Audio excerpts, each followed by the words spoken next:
Have you ever really thought about what's going on inside the brain during addiction? It's a fascinating and powerful story, one about survival, about a system being hijacked, and most importantly, about incredible resilience. So let's get into it. So let's start right here with a really big question. What if we've been looking at addiction all wrong? What if it's not really about willpower or moral strength, but it's actually about your brain's most basic, most powerful programming, the drive to survive? To understand how things can go off the rails, we first have to appreciate the absolutely brilliant system our brain has for keeping us alive and well. It is an amazing piece of natural engineering. Okay, so inside your brain, there's this constant, super fast conversation happening. And the words of that conversation are these little chemical messengers called neurotransmitters. They're basically running the whole show, managing everything from how you feel to what you feel like doing next. And right at the heart of this whole network is one of the most critical parts for keeping us going. It's your brain's reward system. Now, check this out. The way this is supposed to work is actually pretty simple and elegant.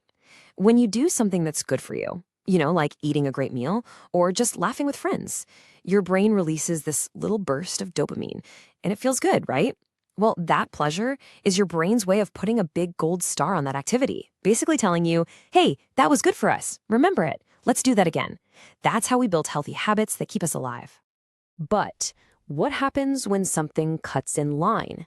What if a substance could offer a shortcut straight to that feeling of reward, completely bypassing the natural, healthy process? Well, this is where the story takes a very different turn. You see, drugs of abuse have this unique chemical ability. They can get inside this finely tuned survival circuit and, well, they hijack it. They essentially hotwire the entire system. And this slide just shows you how huge the difference is. I mean, look at this. The dopamine you get from your favorite food, that's a nice, healthy little bump. But the surge from a drug like cocaine, whoa, that is not a bump, that's a tidal wave. It is an absolute flood that the brain was never, ever designed to handle. And it teaches the brain a new and really dangerous lesson. So how do they pull this off? Well, they have a few different tricks. Some drugs are such good fakes that they fold the brain's receptors. Others, like stimulants, work like a dam, just stopping the dopamine from being cleared away so it builds up and up. And then you have others, like opioids, that play games with the other chemicals to get the same result. But the end game is always the same, that unnatural, overwhelming flood. Now, your brain is smart. When it's faced with this constant, unnatural chemical storm, it does what it's built to do. It tries to adapt. It tries to get back to some kind of balance. But in doing that, it creates a brand new and much more dangerous normal. And listen, this isn't just a theory. The research is clear. We're talking about real, physical, measurable changes to the brain's hardware. The key takeaway here is that this is a biological shift. Think about it like this. If someone was screaming in your ear 24/7, eventually you'd start to tune it out, right?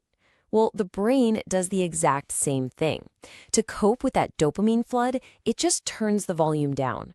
It starts making less of its own dopamine, or it even gets rid of some of the receptors. And the results?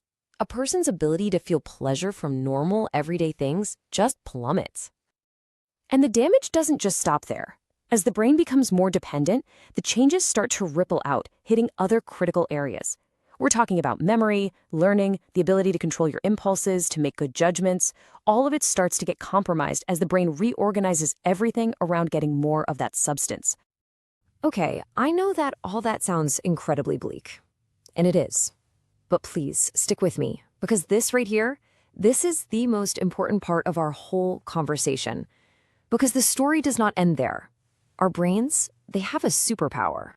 It's called neuroplasticity, and it is this absolutely incredible lifelong ability the brain has to adapt, to change, to literally rewire itself and to heal. The very same power that allowed it to adapt to the drug is the exact same power that allows it to heal in recovery. This is biological proof that there is always hope. Let that just sink in for a second.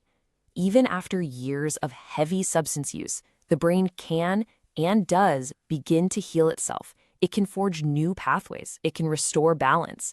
Recovery isn't just some idea. It is a neurological reality. So how do we support this? How do we give the brain the tools it needs to do this remarkable work? The path forward is all about creating the right environment for that neuroplasticity to work its magic. First things first, we have to be real. This is a process. It takes time and it takes patience. The real healing kicks off when the brain finally gets a break from that constant chemical interference. That's what allows it to start the slow, steady work of finding its way back to normal. And the cool thing is, there are real, concrete things that can help speed this up. Regular exercise doesn't just help your body. Studies show it can literally help rebuild parts of the brain. Things like mindfulness can strengthen the very circuits needed for impulse control.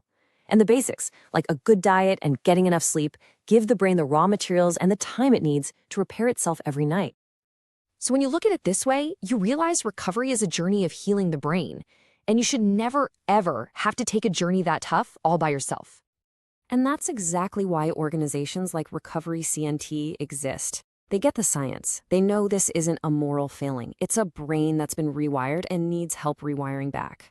They offer the kind of compassionate, expert support that can guide someone through that journey. So if any of this is hitting home for you or for someone you care about, please know that help is right there. It's just a phone call or a website click away. Reaching out is the bravest, most powerful first step you can take on that path to healing, and the folks at RecoveryCNT are ready to help. So I'll leave you with this thought. Knowing what we now know, that the brain isn't broken, it's been hijacked, and that it has this incredible built-in capacity to heal, how does that change how we see things? How can we use this knowledge to fight the stigma and build communities that truly, genuinely support the process of recovery?